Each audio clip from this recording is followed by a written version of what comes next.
Hello! I see you're watching this video on YouTube. I highly recommend checking out the description below to find my channel on Odysee and LBRY. The platform is ad-free after making an account, and it has no evil overlords. Thank you. Hey guys! Hypervegan here. It's August 13th, 2022. I say that because I don't know when I'll actually get this edited and posted. Hopefully it's today, but we'll see. So this morning, it was a really cool morning. It was only like 60 degrees out, and when it's cool like that, here in Indiana, it's not as humid and miserable. So I've actually been getting some yard work done and stuff, and now I'm actually going outside. The last month or two, I've just been hiding inside because it's so terrible outside. You go outside, you're just covered in sweat.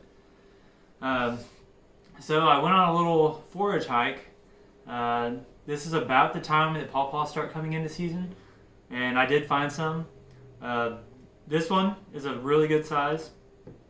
These two are decent sizes, and this one might be okay.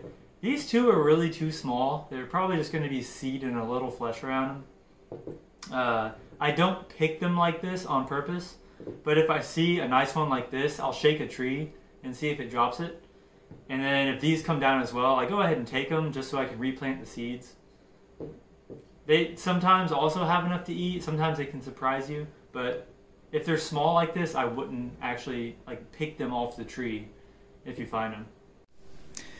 Here's some close-ups that I'll probably cut into the video at some point. Maybe I'll show these off whenever I'm talking. I don't know. And then I also walked around for a little bit and I didn't find any mushrooms. And I was kind of feeling discouraged. I just went on a foraging walk in New Mexico and I didn't find anything there really either. I might have found something near the end, but I didn't really get too lucky. But I did take a foraging class in 2016 here in Indiana and learn about some of the stuff that we have, but I still haven't really found any of it. I never got to practice.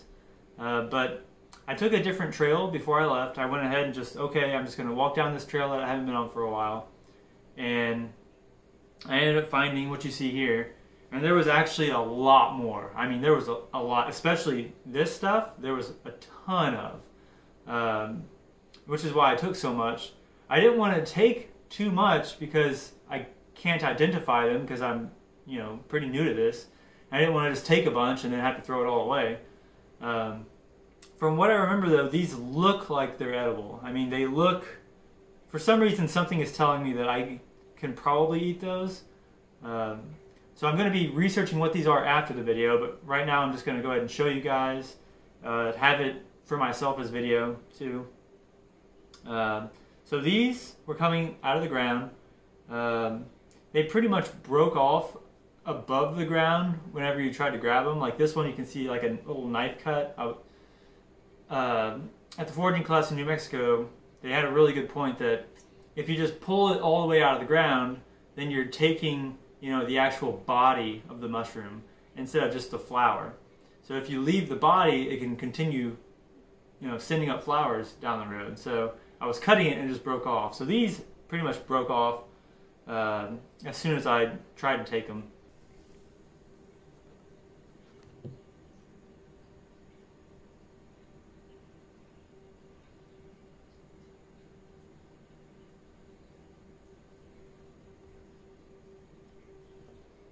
These,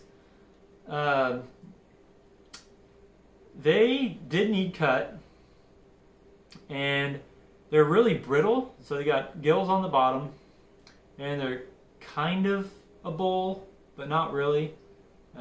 This one's a bit more flat. It's also got the gills, and they're really brittle. I mean, they're kind of dry, they fall apart. You can see they kind of broke apart in the bag.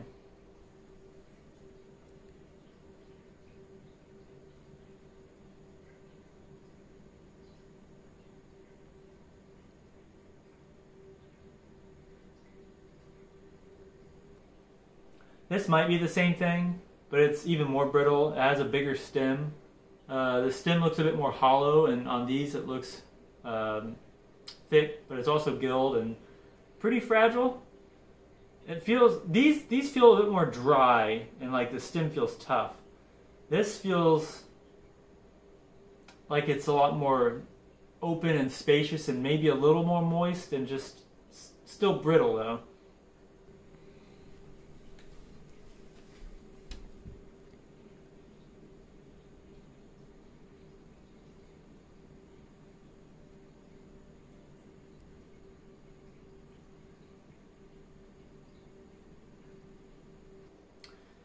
This guy looks like a sponge on the bottom. It looks a little crazy. The top is pretty flat, it's brown. I'm pretty sure this is its stem. It's hollow, kind of like, you know, like a straw.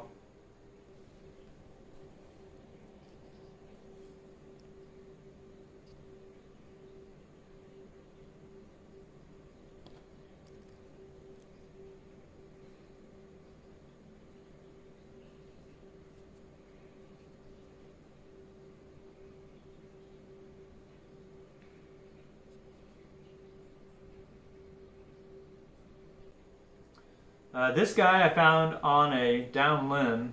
It was kind of underneath it, growing like out, under and out. And it's not wet, but it feels wet. And it's not like slimy, but it's not sticky either. It's got a really weird texture. I almost feel like it might be like chicken in the woods. I remember that it's chicken in the woods. I think it's kind of orangish, and this just reminds me of like a piece of chicken. Like back when I worked at a restaurant, I had to cut pieces of chicken, you know, to fry. This feels and looks like a really thin piece of chicken. So it's kind of why I'm thinking that. I don't know if it actually is. I'm pretty sure chicken in the woods actually grows on down logs though, so it could be.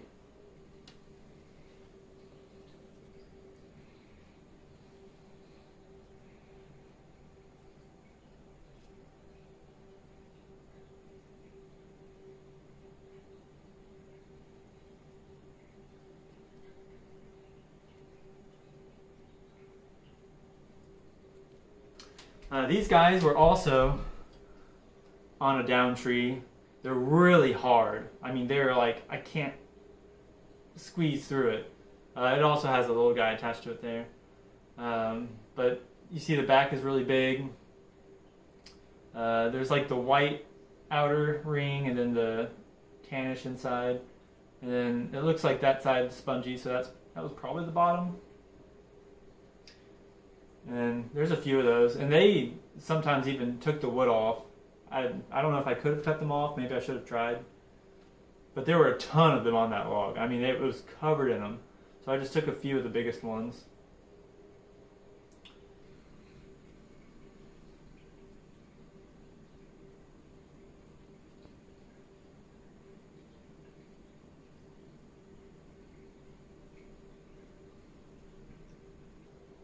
And then I found some of these little guys.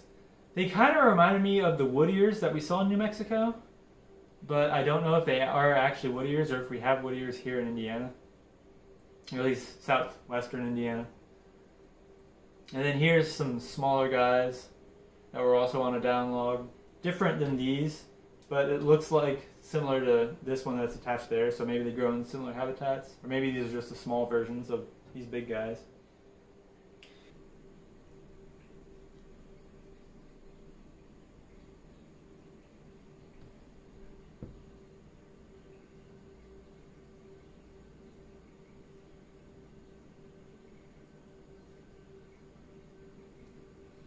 Then I also found this crazy looking guy. It looks like it had little pieces of dirt clods on top. And it smells good. It smells like maybe like a white mushroom that you'd buy at the store. Or maybe like a Bella mushroom or something. But it smells like a store-bought mushroom. Like, it smells really good. I only found this one. There might have been a smaller one by it that I just left.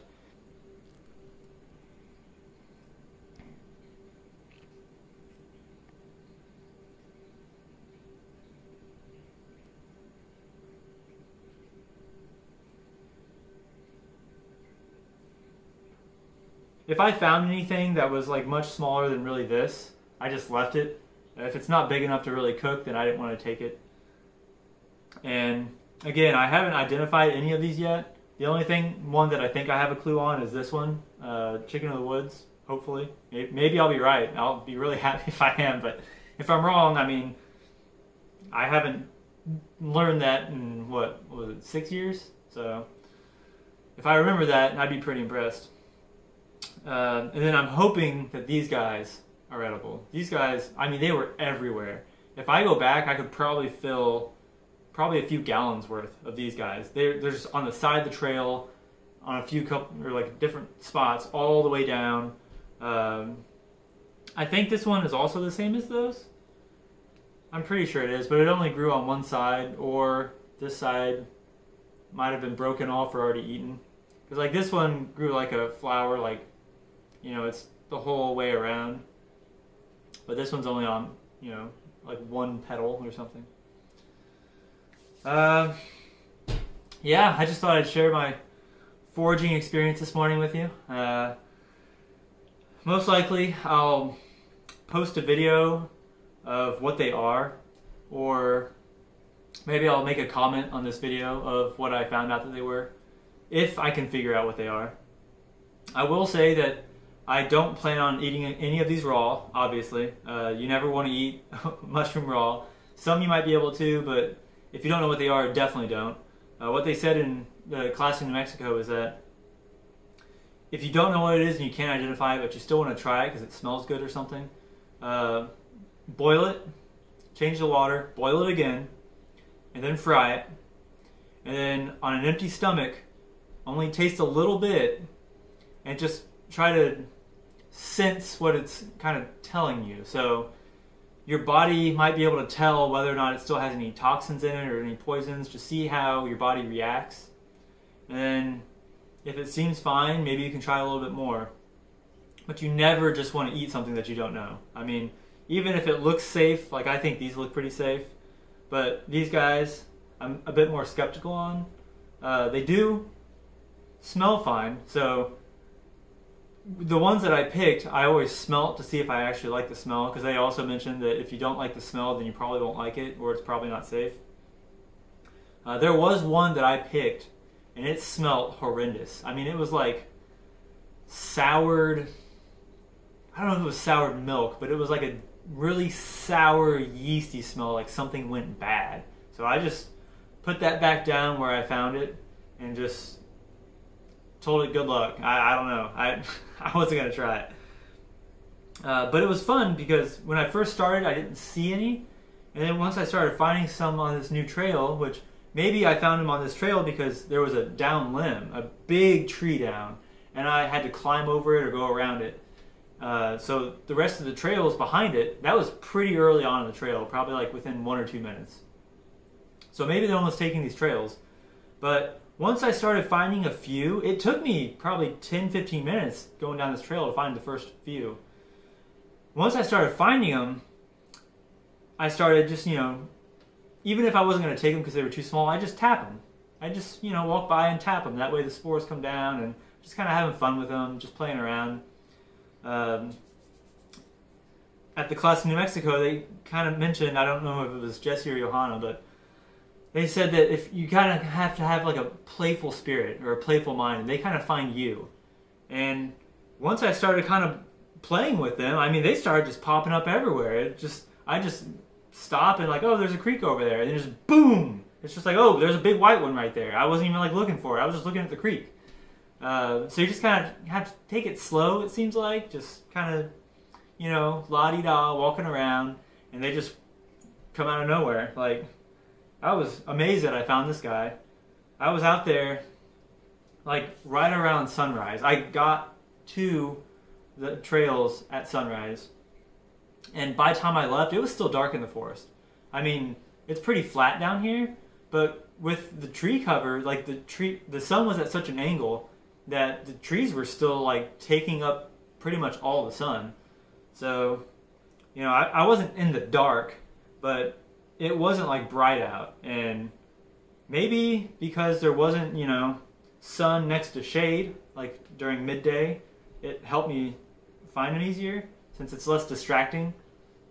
Everything was kind of just the same tone, so it was easier to see through the greens and like the yellow leaves that had fallen, and then find these guys. I'll also say with the pawpaws, if you're looking for them, you usually want to find them on the forest edge.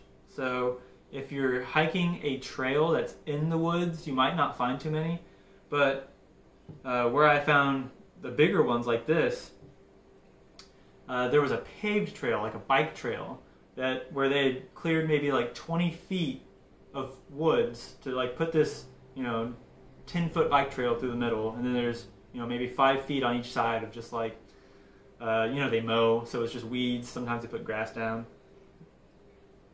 And on the west side of the trail is where pretty much all these are. I've never seen a pawpaw on the east side of the trail.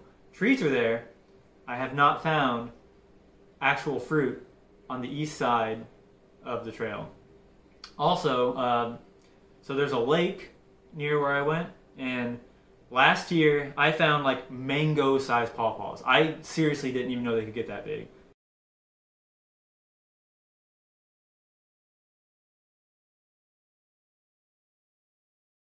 But I found 2 like huge mango-sized pawpaws.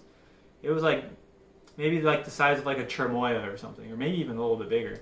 It was insane. But it was on the west side or east side of the lake, but the forest edge was facing west. So it gets midday to evening sun. But then that's weird because these are facing east. They're on the west side of the trail, facing east. So I don't know.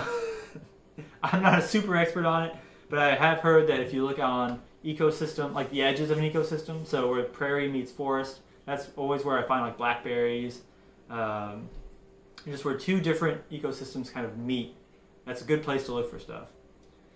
At this point I'm just talking a bunch, which maybe you like, maybe that's fine, but I need to start preparing a little breakfast, make my breakfast juice, and then I'm gonna have some company, and then I need to look up what all these are. So I'm gonna get going. Thanks you guys for watching. Take care. Peace out.